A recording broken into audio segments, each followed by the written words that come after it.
देवजी के सरेंडर पर सीएम विष्णुदेव साय का बयान सामने आ गया है। देवजी के सरेंडर से नक्सलियों की कमर टूटी है, नक्सलियों की कमर टूट चुकी है। सीएम साय ने कहा है पीएम और गृह मंत्री का संकल्प पूरा हो। सीएम ने यह भी कहा है देवजी का सरेंडर सुरक्षा बलों की बड़ी सफलता मानी जा रही है। तो इस वक्त की बड़ी खबर आपको बता रहे हैं, जहां देवजी के सरेंडर पर सीएम विष्णुदेव साय का बयान सामने आया है। उन्होंने कहा है कि देवजी के सरेंडर से नक्सलियों की कमर टूटी है, नक्सलियों की कमर टूट चुकी है। पीएम और गृह मंत्री का संकल्प पूरा हुआ है। देवजी का सरेंडर सुरक्षा बलों की बड़ी सफलता है।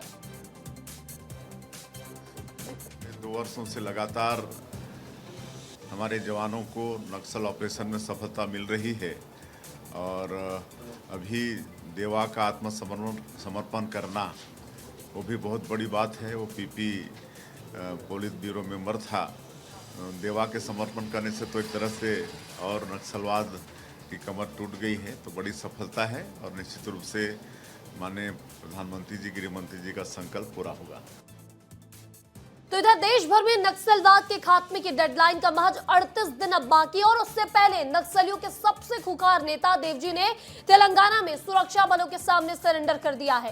बता दें कि 6 करोड़ का इनामी देवजी का पूरा नाम तिप्परी तिरुपति है, जिसे 8 महीने पहले नक्सली संगठन का महासचिव बनाया गया।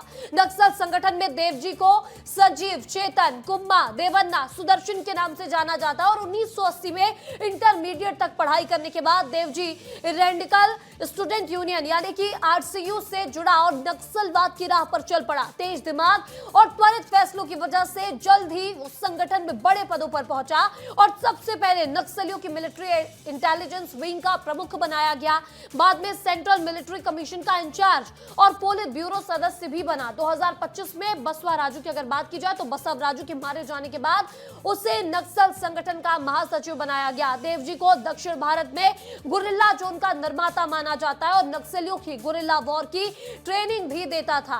तो अब तक जिन नक्सली नेताओं ने आत्मसमर्पण किया है उसमें सबसे पहला और बड़ा नाम वेणुगोपाल और सोनू का है, जिसे 15 अक्टूबर 2025 को गढ़चिरौली में 60 साथियों के साथ पुलिस के सामने यहां हथियार डालने पड़े। और वही आपको बता दें कि नक्सलियों के टॉप लीडर और केंद्रीय कमेटी का सदस्य रुपेश दादा का भी नाम सामने आया है, जिसे 17 अक्टूबर को अपने 210 साथियों के साथ जगदलपुर में सुरक्षा बलों के साथ सरेंडर किया था।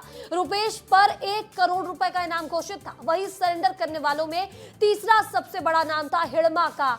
साथी और नक्सलियों की सबसे खतरनाक military wing PLGA battalion number 1 का कमांडर बारसे देवा का, जिसने 3 जनवरी को 20 नक्सलियों के साथ तेलंगाना में सरेंडर किया। अब चौथा नाम देवजी का जुड़ गया है, जिसने तेलंगाना पुलिस के सामने अपने साथियों के साथ सरेंडर कर दिया है।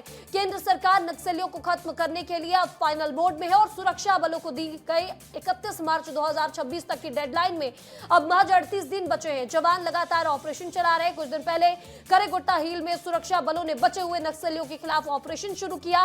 पिछले 1.5 साल में सुरक्षा बलों के साथ हुई मुठभेड़ में 270 से ज्यादा नक्सली ढेर हुए, जबकि 900 से ज्यादा नक्सलियों की गिरफ्तारी की गई। 1600 से ज्यादा नक्सली सरेंडर कर मुख्यधारा में शामिल हो चुके हैं।